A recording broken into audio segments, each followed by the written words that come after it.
பிரியமானவர்களே, இயேசு கிறிஸ்து எவ்வளவு அன்பானவர். நம்ம கூட நடக்கும்போது நம்மளை ஆறுதல் படுத்துகிறாரு, தைரியப்படுத்துகிறார். நம்முடைய குறைகளை கூட சுட்டி காண்பிப்பார்.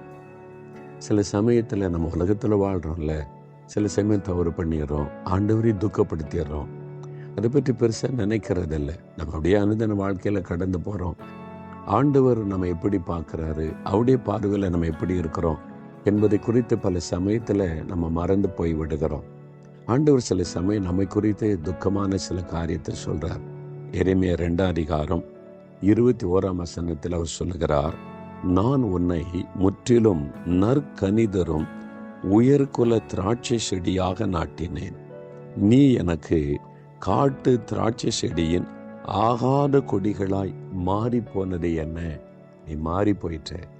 நான் உன்னை ரட்சித்தேன், என் பிள்ளையா மாற்றினேன், உன்னை ஆசீர்வதித்தேன், நீ நல்ல கனி கொடுப்பேன்னு சொல்லி உயர்குல திராட்சை செடியாக தான் நான் நாட்டினேன். ஆனால் நீ எனக்கு ஆகாத கொடியாக போயிட்டியே, கனி கொடுக்காத கொடியாக போயிட்டேன்னு வேதனையோடு சொல்கிறார். சிலரை குறித்து, உங்களை குறித்து என்ன? உங்களை குறித்து ஆண்டவர் இப்படி வேதனைப்படுறாரா? நீங்களே யோசிச்சு பாருங்க, தெரியும். அவருக்கு கனி கொடுக்குறீங்களா? நல்ல கனி கொடுக்குறீங்களா? அவர் உங்களை பார்த்து சந்தோஷப்படுறாரா? நீ எனக்கு நல்ல கனி கொடுக்குற, மிகுந்த கனி கொடுக்குறேன்னு சொல்கிறாரா? அல்லது கனி இல்லாத ஆகாத கொடியா போயிட்டியே மகனே மகளே அவனை வேதனைப்படுறாரா? ஆண்டவர் துக்கப்படுத்தினா மனம் திரும்பிடுவோம்.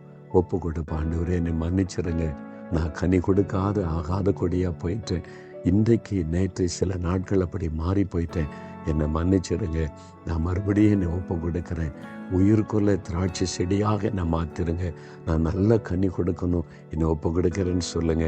ஆண்டவர் மாற்றிடுவார். கிளைகளை நறுக்கி, வேண்டாத கிளைகளை நறுக்கிடுவார், களைகளை பிடுங்கிடுவார், அதிக கனிகளை கொடுக்கும்படி நம்ம மாற்றிடுவார். நம்ம ஒப்பு கொடுத்தா போதும், அவர் உதவி செய்வார். தகப்பனே, எங்களை ஒப்பு கொடுக்குறோப்பா, நான் உங்களை துக்கப்படுத்தி இருந்தா என்னை மன்னிங்க, நல்ல கனி கொடுக்காத ஆகாத கொடியா நான் அப்படி மாறி போயிருந்தேன்னா என்னை தயவாக மன்னிச்சிருங்க, உங்களை துக்கப்படுத்தின பாவத்தை மன்னிங்க, நான் உங்களுக்கு நல்ல கனி கொடுக்கிற நல்ல ஒரு திராட்சை செடியாக இருக்க என்னை ஒப்பு கொடுக்குறேன். என்னுடைய கிளைகளை நறுக்குங்க, களைகளை பிடுங்குங்க, என்னை சுத்தம் பண்ணுங்க, நல்ல கனி கொடுக்கிற செடியாக மாற்றுங்க. அதுக்காக என்னை ஒப்பு கொடுக்குறேன். அப்பா, யார் யார் ஒப்பு கொடுத்து ஜெபிக்கிறாங்களோ, உம்முடைய மகளப்பா, உம்முடைய மகனப்பா, மன்னிச்சு சேர்த்து கொள்ளுங்க, பரிசுத்தப்படுத்துங்க, ஆசீர்வதிங்க. இயேசுவின் நாமத்தில் ஜெபிக்கிறோம் பிதாவே. ஆமென், ஆமென்.